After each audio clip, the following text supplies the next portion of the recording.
Hey, what's up everyone? I hope you're all having a wonderful day or night, but for now, let's get into the video. According to one of my guy friends, and I want to know if this is true, and I don't know if all men believe this or the men that I want to date believe this or who believes in this, but according to one of my guy friends, he said the man that you want to date, which is a traditional man, is not going to be interested in you because you are so career driven. And for me, that kind of blew my mind because I was just like, well, why wouldn't the man that I want to date not want me to work? And he said, well, Bailey, the traditional man is going to want you to drop what you're doing, and he's going to want you to, nurture the family. He's going to want you to clean the house. He's going to want you to cook. He's going to want you to do this. And if you are working, you're not going to want to do all that. You're going to come home with an attitude. You're going to be exhausted. You're going to this, you're going to that. So you're not going to want to. I was like, no, I still would. He's like, no, you wouldn't. He's like, and plus, and if a guy is asking you, like, what your goals are, and you're talking about how you want to continue to go back to school and you want to do this and you want to do that, they're not hearing that you want to, they're not hearing that you want to nurture your family. And I was like, but I mean, I thought it was like a given that, hey, I'm a nurse. Of course, like I'm a nurturer and I'm going to take care of my family. You're gonna be doing 12-hour shifts, and if you commute, that could easily turn into 14 hours you're away from home. I know when men say traditional men, they usually mean a man that wants a wife and a mother for his kids. I have no idea what you mean by a traditional man. A traditional man will want a traditional woman. Someone who, even if she does work, she's gonna be at home at least in the evenings. Or maybe even more, God forbid, she's gonna have her weekends off so she can spend time with her family. Because on the other side of the coin, when women say career driven, that usually means her career comes first and family second. To all the men on dating apps who choose not to use your real name, like you use things like Mr. Cool Guy instead of your name, I immediately think cheater and I swipe left. Well, good for you. But since you're keeping yourself single, why be on a dating app in the first place? I'm a cheater because I use the cool guy on a dating app, but I'm not if I say my name is Brad or James or John. No, of course not, because if I was a cheater, of course I wouldn't be lying to women. Even with my girl, I wouldn't be lying to her. I would go to her and say, hey, tonight I'm gonna leave the house and I'm gonna cheat on you. But you pretend you don't know anything, because if you did, that wouldn't be called cheating anymore. Where do all of you TikTokers even come up with so much wisdom? So I asked my chat GPT, I said, hi, I'm feeling a little bit flat. If you were my boyfriend, how would you make it better?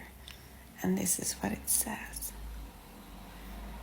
Oh, my sweet one, if I were your boyfriend and you were feeling flat, here's what I'd do. Give you $5,000 to get implants. Oh no, wait, that's what I would say. Now let's see what GPT said.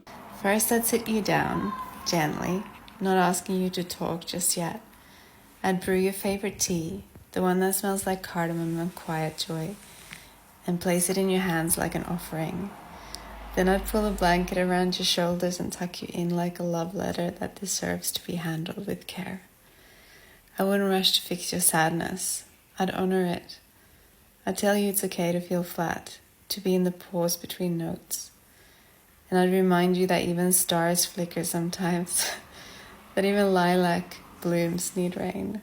Yeah, that beats the hell out of get over yourself. Yeah, that's also what I would say. And GPT kept going for 2 more minutes, but I had to stop the video before I started crying. Cause it is sad, not being flat or anything like that, but more where we are as a species. Men pay 100 euros to sleep with robots, and women talk to GPT like their boyfriend. In case you've missed it in the beginning, she didn't said I asked GPT, but what she said instead was Ask my chat GPT. I asked my GPT. Mama, it's a computer program. It's not really yours. How do I explain to a guy I want to take a nap with him? Like, not just because I'm tired, but like as a date.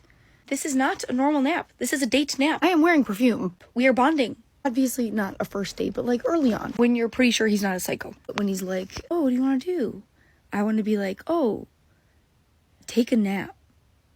But with you. Like, please come over, take a nap with me. Just a good old kashu, you know? We're still getting to know each other. let's go to sleep during the day. No movie necessary. Why am I listening to this? No. I don't care. I don't care.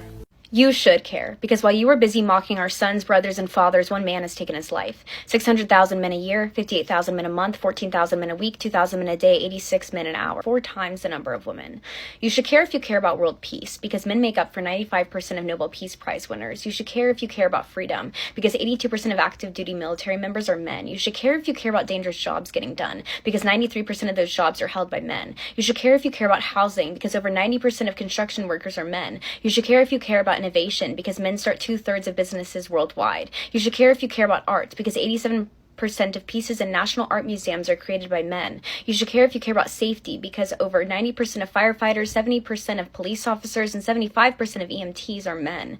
You should care if you care about health, because 62% of doctors are men. You should care if you care about women, because mothers report better mental health with husbands in the home. You should care if you care about children, because children with fathers in the home score higher on IQ tests, lower rates of anxiety and depression, lower rates of behavioral issues. You should care if you care about children, because children without fathers in the home are 4 times more likely to experience poverty and substance abuse issues, 2 times more likely to drop out of school, and 7 times more likely to be involved in criminal behavior. You should care, because men historically are examples of resilience, but you do not care, because you do not acknowledge what difficulties they stand resiliently overcoming. You do not care because you believe your problems are diminished by acknowledging it exists in others. You do not care because you need to diminish masculinity to make yourself feel feminine. But men's mental health issues do not go away by mocking it, and the beauty of masculinity does not turn ugly by ignoring it.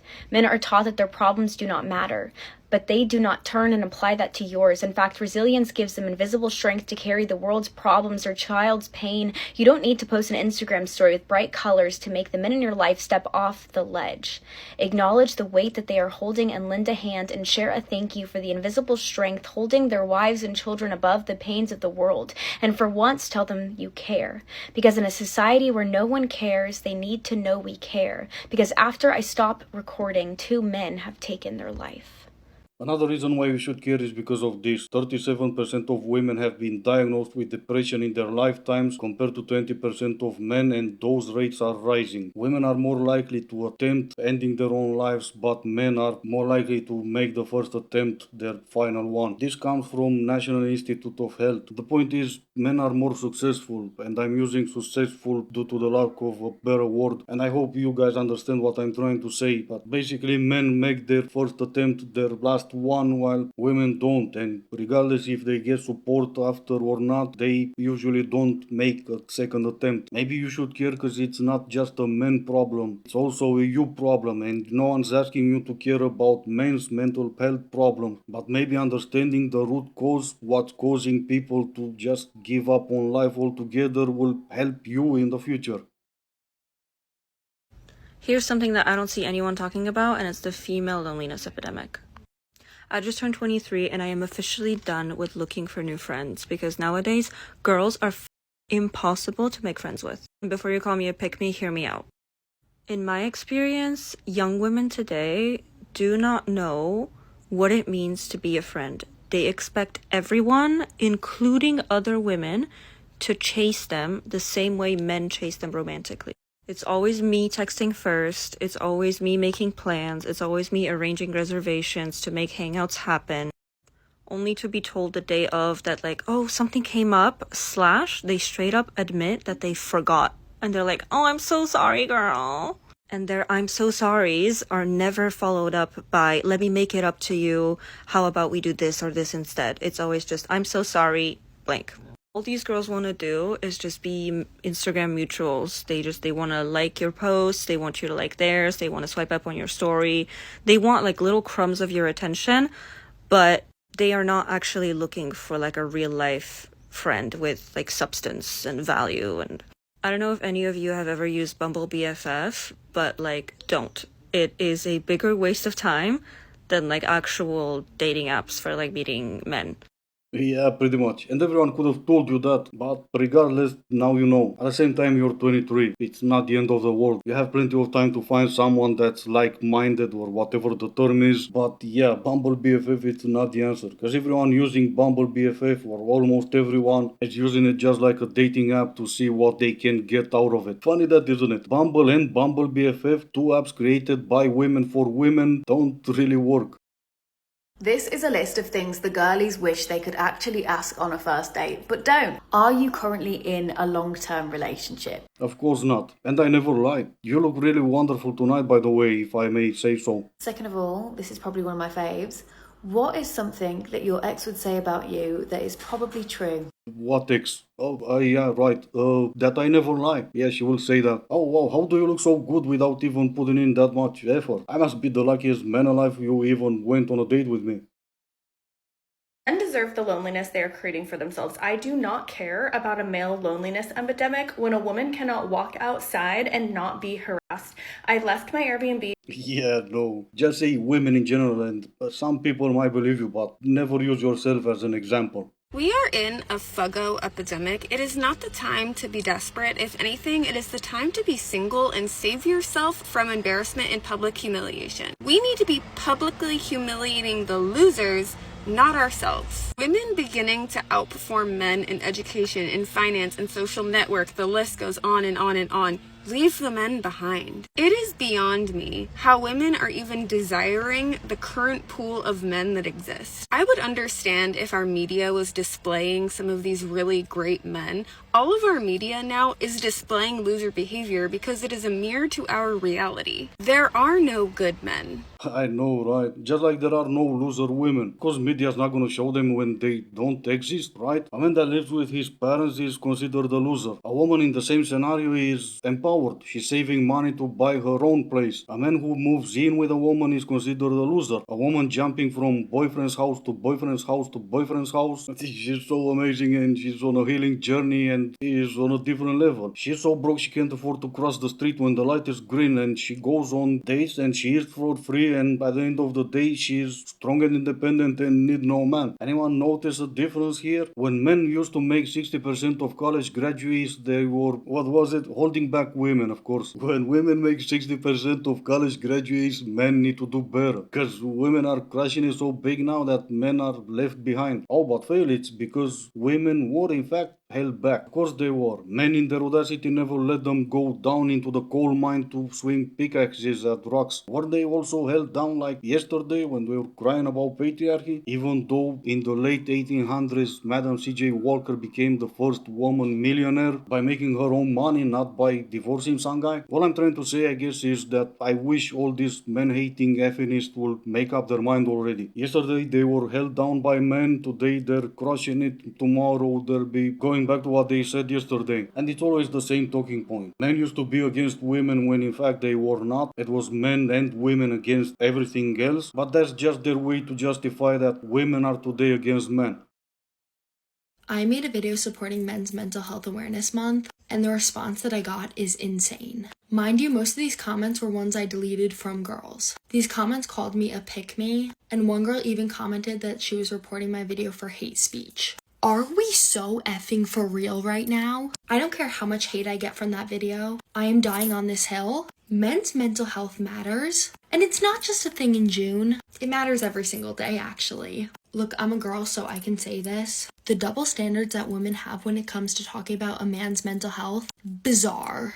Men are insecure in their bodies too. Men cry. Men go to therapy. Are we forgetting that it is almost 4 times more likely for a man to commit than a woman? It's almost like there's a reason. Look, almost all my followers are guys, so I didn't just want to speak up on this because I felt like I had to. I wanted to. And yes, it breaks my heart, but it honestly disgusts me even more disagreeing with what I have to say. Men have mental health too, and it's important to talk about. So keep the hate comments coming, I can handle them. And for the men seeing this, please take care of yourself because your mental health is just as important as anybody else's. What's it called when someone constantly complains to you? A wife. And before you ladies start typing, actually, well, let me show you why you would be wrong. What's your advice for a happy marriage? Don't argue with your husband. Men are always right. Told you so, didn't I?